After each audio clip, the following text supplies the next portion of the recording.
Bismillah Rahman Rahim. Welcome everybody. We have started a chapter with the name Basics of Organic Chemistry, and we have discussed two topics in that chapter, inductive effect and hyperconjugation. Now let us discuss another very important concept, that is the bond cleavage. All of you know that during a reaction the reactants are changed to the products. And when the reactants are changed to the products, the bonds in the reactants are broken and the bonds in the products are formed. Now, the breakage of the bonds of the reactants is called as bond cleavage. And here we will discuss particularly the bond cleavage of the covalent bond. Now, there are two types of the breaking or cleavage of a bond. First is the homolysis, which is also called as homolytic or free radical fission. The second type is the heterolysis, which is also called as heterolytic or ionic fission. Now, what is homolytic fission? Let us understand it. Suppose that there is a covalent bond between two atoms A and B, and the condition is very important. The condition is that the electronegativity difference between A and B is very small, almost zero. And you will provide either light or heat. When the energy is provided, I will write down energy here. When the energy is provided, then this bond breaks. And the breakage takes place in such a way that equal distribution of bonded electrons takes place. This atom has shared one electron, so during breakage it will receive its one electron. B has shared one electron, and during breakage B will also receive one electron. The transfer of one electron is shown with this half-headed arrow, and this half-headed arrow is also called as the fish hook. Because it resembles with the hook that is used to catch the fish. And after the breakage of the bond, now the two atoms, they have their own unshared electron. The electron which was first shared, but after breaking, now they have their unshared electron.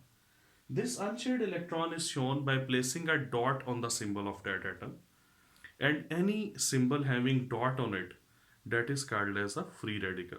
Free radical is actually a species having unshared electron, and it is formed as a result of the homolytic cleavage.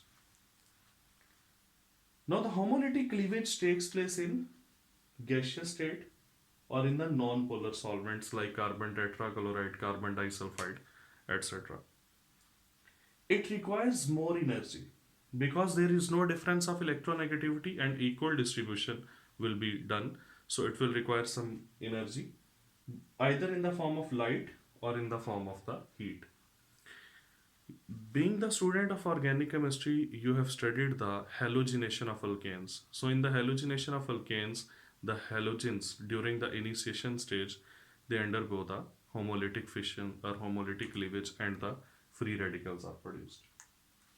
So this was the homolytic fission. On the other hand, the second one is the heterolytic fission, in which there is a covalent bond between two atoms, but the condition is that difference of electronegativity is large. The B atom is more electronegative as compared to the A atom.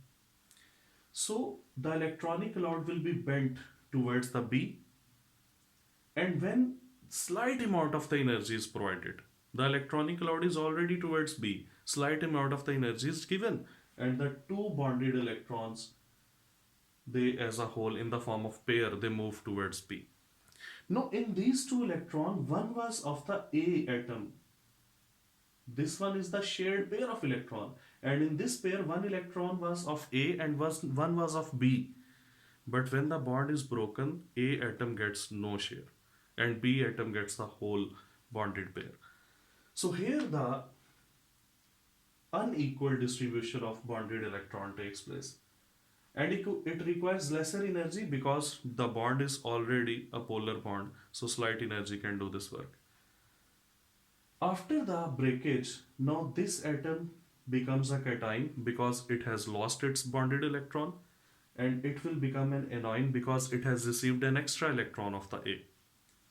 So that's why it is called as ionic fission, because during this heterolytic fission, cations or anions are produced. Or you may say electrophiles and nucleophiles are produced. What are free radical, electrophile, and nucleophile? I will give a lecture on it.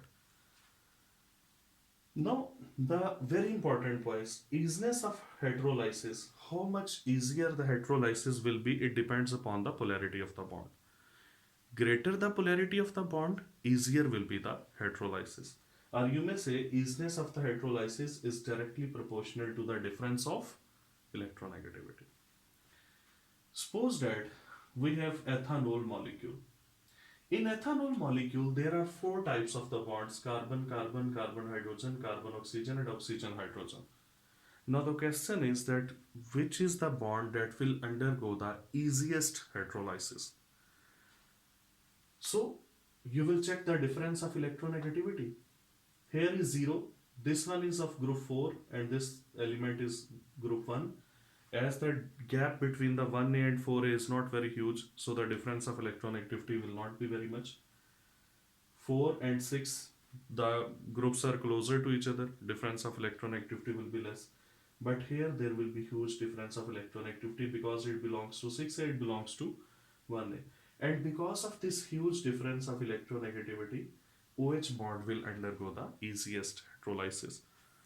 As a result of the heterolysis, then different intermediates, different, you may say, reagents, they are created, both as a result of homolysis and heterolysis. What are those reagents and what are those intermediates which are produced because of these two cleavages? We will discuss it in the next lecture. This was just a short lecture about the cleavage of the bond. Next time we will come up with the reaction intermediates, and second one is the reagents involved in the reaction. Till then, take care. Allah Hafiz.